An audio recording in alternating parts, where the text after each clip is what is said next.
Bem, vamos conversar um pouco agora sobre os acidentes anatômicos que podemos observar de uma vista superior do crânio.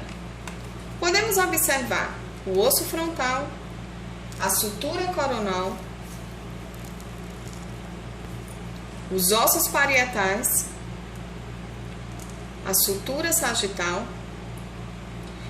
a intersecção entre a sutura coronal e a sutura sagital corresponde ao ponto craniométrico chamado bregma. Esse ponto craniométrico, essa área no recém-nascido, ela é uma área de tecido conjuntivo membranáceo e que vai sofrer toda essa ossificação até 2 anos e meio. Nessa outra região, nós vamos ter outro ponto craniométrico que vai estar relacionado com a intersecção da sutura sagital com a sutura lambidoide.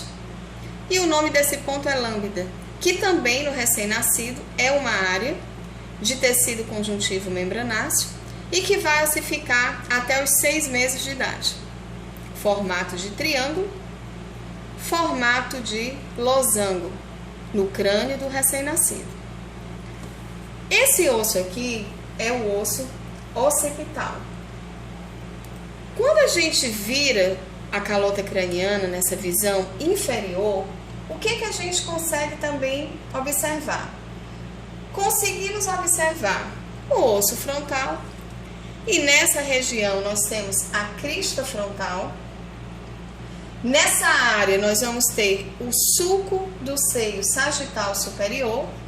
Continuamos observando a sutura coronal, os ossos parietais, e nessa região de ossos parietais nós vamos ter as fovéolas, que são das granulações aracnoides, a díploe, que é exatamente essa camada de osso externo e interno, perfurada por canais diploicos, onde as veias diploicas estão nessa região e que faz a comunicação do sangue intracraniano com o sangue extracraniano.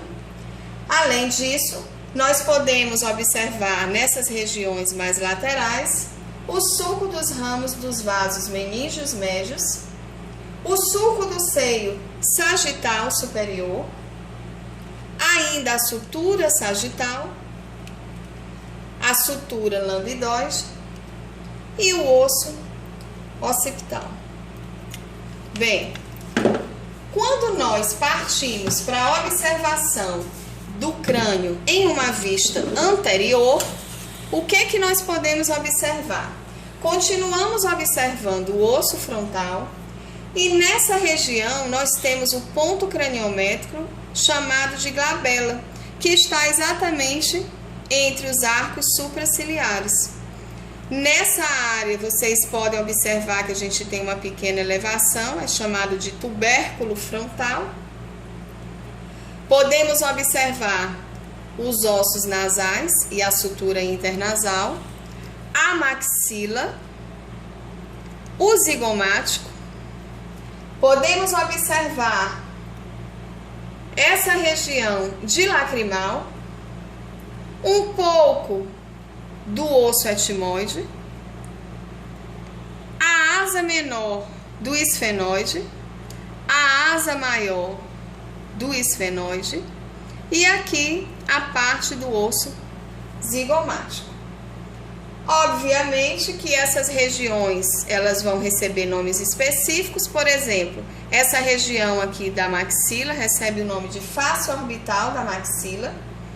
Essa região do osso zigomático, que está relacionada com o osso temporal, ela recebe o nome de processo temporal do osso zigomático, assim como essa área do temporal recebe o nome de processo zigomático do osso temporal, até porque eles estão unidos.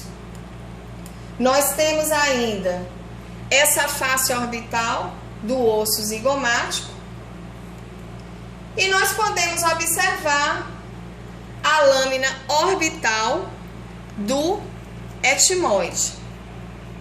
Além disso, nós temos a lâmina perpendicular um pouquinho mais internamente, juntamente com a concha nasal média, o vômer e a concha nasal inferior. Nessa região mais anterior, nós vamos ter o processo zigomático da maxila e aqui o forame infraorbital. Além disso, nós temos na maxila ainda o processo frontal, porque está unido com o osso frontal. Os processos aqui, todos eles são as eminências alveolares, e tudo isso aqui é um processo alveolar, sendo que a eminência mais alta e mais saliente é chamada de eminência canina. Nós temos a sutura intermaxilar e a espinha nasal anterior. Nós temos ainda toda essa maxila unida através de suturas com os vários ossos que nós já relacionamos. Então, essa seria a visão anterior do crânio. Mais especificamente, podemos ainda falar que essa região do osso frontal é a face orbital do osso frontal. Assim como nós temos a face orbital da asa menor do esfenoide, nós temos a fissura orbital superior, mais embaixo a fissura orbital inferior, temos a face orbital da asa maior do osso esfenoide, a face orbital do osso zigomático, o sulco infraorbital, que ficaria nessa região, além da lâmina orbital do osso etimoide. Mais uma vez mostrando o osso lacrimal, e nessa região a fossa do saco lacrimal, o processo orbital do osso palatino, mais internamente, e, para finalizar, mais uma vez, a face orbital da maxila. Além disso, nessa região, nós temos o que chamamos de fossa canina, bem abaixo do forame infraorbital, nessa região de primeiro e segundo premolar superior. Estas seriam as características de uma visão anterior do crânio.